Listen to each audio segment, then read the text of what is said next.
मैं डॉक्टर उषा रानी टीके कॉलेज डुमरांव से। इसके पूर्व की कक्षा में मैंने छंद के पहले भाग में छंद के स्वरूपों से आपको परिचित कराया था। आज उसी के शेष भाग अर्थात भाग 2 को लेकर मैं आपके सामने उपस्थित हुई हूँ। छंद के पारिभाषिक कुछ शब्द हैं जिन्हें जानना हर पाठकों के लिए अति आवश्यक है। तो यहाँ मैं उन्हीं को लेकर आपके समक्ष हूँ। तो देखते हैं कि छंद के पारिभाषिक शब्द हैं क्या। पाठ्यक्रम में 2 ही प्रकार के छंदों का प्रावधान है। आज हम छंद शास्त्र में प्रयुक्त होने वाले कुछ पारिभाषिक शब्दों से आपका परिचय कराएंगे। इससे छंदों को समझने में आसानी होगी। पहला है लघु। लघु एक ऐसा शब्द है जिसके हर्ष स्वर और वे व्यंजन जिनमें हर्ष स्वर लगे हों यथा अ, हर्षवई, हर्षौ, हर्षवरी, मदन, नगर, मुकुल, निधि इत्यादि। इसी का दूसरा नंबर है कि चंद्र बिंदु वाले स्वर जैसे हंस हंस, असुवन आदि शब्द भी लघु माने जाएंगे। तीसरा है इसी का स्वराघात रहित स्थलों पर दीर्घ भी स्वर जैसा उच्चारित होता है, अतः उसे लघु ही हम मानते हैं। यहाँ ध्यान देने योग्य है कि स्वराघात रहित स्थलों पर जो दीर्घ स्वर है वह हर्ष में परिवर्तित हो जाता है और हर्ष में मान्य हो जाता है। जैसे नंदक नंदन कंदवक तरुतर धीरे धीरे मुरली बजाओ। यहाँ धीरे धीरे जल्दी हम पढ़ रहे हैं, इसका मतलब हुआ यह हर्ष है। होना चाहिए था दीर्घ, लेकिन स्वराघात रहित स्थल है, इसलिए दीर्घ के स्थान पर हर्ष उच्चरित हुआ और हर्ष ही कवि ने यहाँ पर लिखा भी है। यह पंक्तियां विद्यापति की रचनाओं से ली गई हैं। इसी का चौथा स्थान है कि लघु के लिए खड़ी रेखा, यहाँ सिंबल आप देख रहे हैं, इसका प्रयोग होता है। दूसरा शब्द है गुरु। दूसरा शब्द गुरु इसलिए है जिसे हम दीर्घ भी कहते हैं। तो दीर्घ स्वर और वे व्यंजन जिनमें दीर्घ स्वर लगे हैं यथा आ, दीर्घई, दीर्घऊ, री, ए, ओ, औ और काली, गोला, चालू इत्यादि गुरु के उदाहरण माने जा सकते हैं। इसका दूसरा नंबर हुआ अनुस्वार और विसर्ग से युक्त वर्ण जैसे इंदु, बिंदु, मंद, हंस, हंस, अतः, प्रायः, प्रातः इत्यादि। इन सभी में अनुस्वार और विसर्ग प्रयुक्त हुआ है, इसलिए यह दीर्घ माना जाएगा। इसी का तीसरा बिंदु है संयुक्ताक्षर का पूर्ववर्ती लघु वर्ण होता है, जैसे वक्र, अग्र, शुक्ल, मित्र इत्यादि। अब क्र यहाँ संयुक्त अक्षर है, लेकिन पूर्ववर्ती वर्ण वह भी लघु वर्ण दीर्घ हो जाता है, गुरु हो जाता है। उसी तरह हम अन्य उदाहरणों को समझ सकते हैं। इसका चौथा नंबर है चरण के अंत का वर्ण लघु होने पर भी विकल्प से गुरु माना जाता है। और पांचवा है गुरु के लिए वक्र रेखा, यहाँ सिंबल आप चिन्ह देख रहे हैं, का प्रयोग किया जाता है। तीसरा पारिभाषिक शब्द है चरण।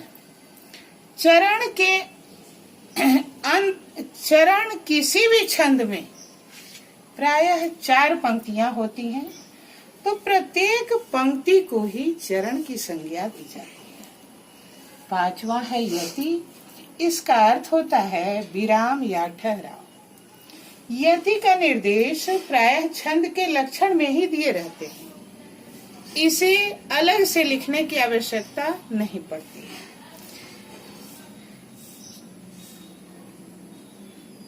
अब आते हैं चरणों के विन्यास के आधार पर। छंद के 3 भेद माने जाते हैं। पहला है सम, दूसरा है अर्ध सम, तीसरा है विषम। सम जिस छंद के चारों चरण वर्ण या मात्रा की दृष्टि से, ध्यान दें, वर्ण या मात्रा की दृष्टि से समान होते हैं, उसे सम छंद की संज्ञा दी जाती है। दूसरा है अर्ध सम, जिसमें प्रथम तृतीय तथा द्वितीय चतुर्थ चरण अर्थात पंक्तियां समान होती है, उसे अर्ध सम की संज्ञा दी जाती है। तीसरा है विषम, जिस छंद के चरणों में कोई नियमित समानता नहीं हो, उसे विषम कहते हैं। ये तीनों मात्रिक और वार्णिक दोनों में प्रयुक्त होते हैं।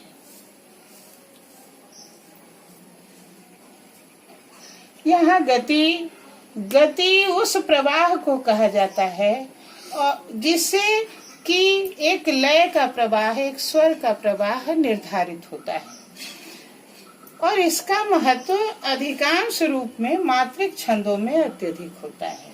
जैसे बंदो गुरु पद पदुम परागा, सुरुचि सुबास सरस अनुरागा। यह चौपाई है और इसको उस लय में ही पढ़ना होता है। अगर उस लय में हमने नहीं पढ़ा तो उसका प्रवाह बाधित हो जाएगा और गति बाधित होने का दोष हो जाएगा। अब हम आते हैं गण की ओर, जो सर्वाधिक प्रमुख है छंद में। यदि गण को आप नहीं समझ पाए तो छंद को भी सही ढंग से समझ पाना मुश्किल होगा। तो गण वार्णिक छंदों का आधार गण है। यह ज्यादातर वार्णिक छंदों में, या यूं कहें कि वार्णिक छंदों में ही गण का प्रयोग होता है। गण का अर्थ है समूह। यह 3 वर्णों का होता है।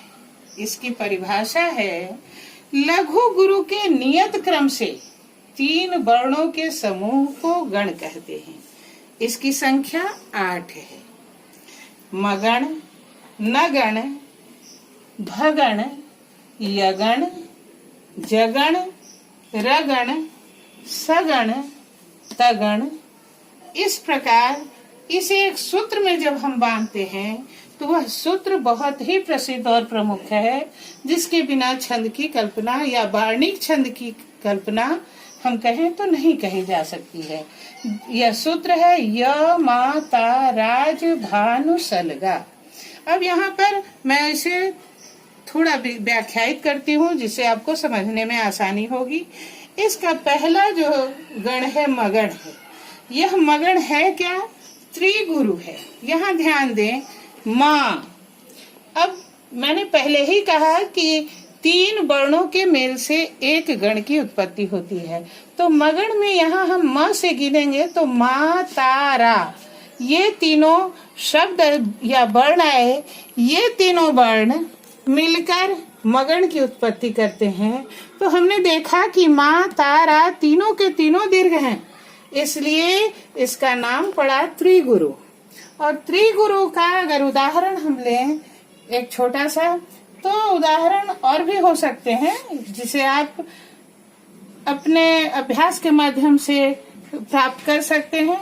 तो यह उदाहरण बढ़िया होगा। कामाला, एक कमल शब्द को लेकर ही 8 गणों से हम आपको परिचित कराना चाहेंगे।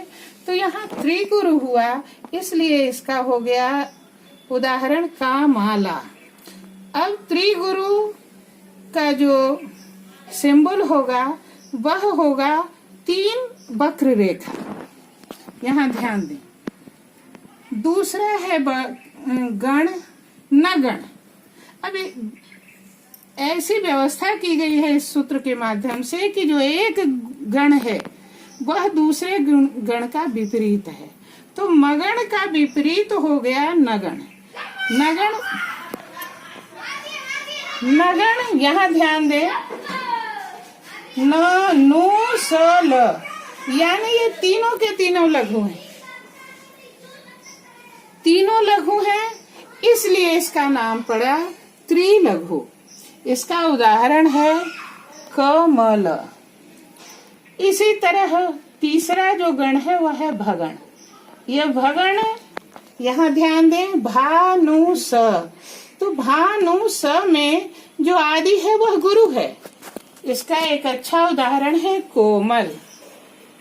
और इसका जो सिंबल है, इसका प्रतीक चिन्ह है, वह क्या होगा? एक वक्र रेखा और दो खड़ी रेखा। आगे हम आते हैं भगण पर। भगण को कहते हैं आदि गुरु। अब यहाँ ध्यान दें, भगण भ यहाँ है, भा, नु, स, भा दीर्घ है, नु, स लघु है, इसलिए इसका नाम हुआ आदि गुरु। और इसका उदाहरण हो गया कोमल। इसके चिन्ह को हम कैसे दर्शाएंगे? तो पहला वक्र रेखा और बाकी दो सीधी रेखा। आगे आते हैं हम यगण पर। यगण इसके विपरीत है, इसलिए इसमें आदि लघु है। अब यगण को यहाँ देखते हैं, य, मा, ता आदि लघु है और बाकी दोनों वर्ण दीर्घ हैं या गुरु हैं। यहाँ हम देखें, यगण आदि लघु है और इसका उदाहरण कमाली हम दे सकते हैं। और इसका चिन्ह कैसा होगा? तो आदि लघु शुरू में हम खड़ी रेखा देंगे और बाद की दो रेखाएं वक्र रेखाएं होंगी। इसके बाद आता है जगण। जगण को हम मध्य गुरु के नाम से भी जानते हैं, क्योंकि इसके मध्य में गुरु होता है। जगण ज, भा, नु, यानी इसके मध्य में गुरु है। इसका एक अच्छा उदाहरण है कमाल।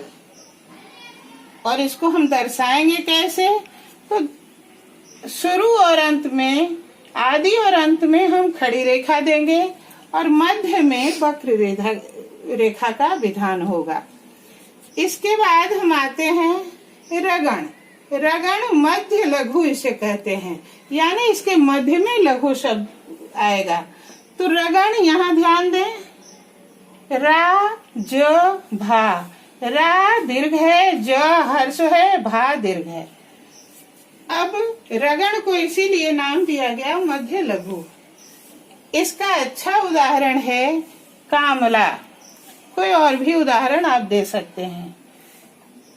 इसका चिन्ह कैसा होगा? तो आदि और अंत में वक्र रेखा और बीच में खड़ी रेखा। अब आता है सगण, जिसे अंत गुरु की संज्ञा भी दी जाती है। सगण, यहाँ ध्यान दें, स, ल, गा। गा दीर्घ है, स, ल हर्ष है या लघु है। अब इसका एक उदाहरण हो सकता है कमला। और इसका चिन्ह कैसा होगा? तो दो रेखाएं होंगी, आदि और मध्य खड़ी रेखाएं और अंत में यह वक्र रेखा। अब आता है अंतिम तगण, जो सगण का विपरीत है। सगण अंत गुरु था और तगण अंत लघु है।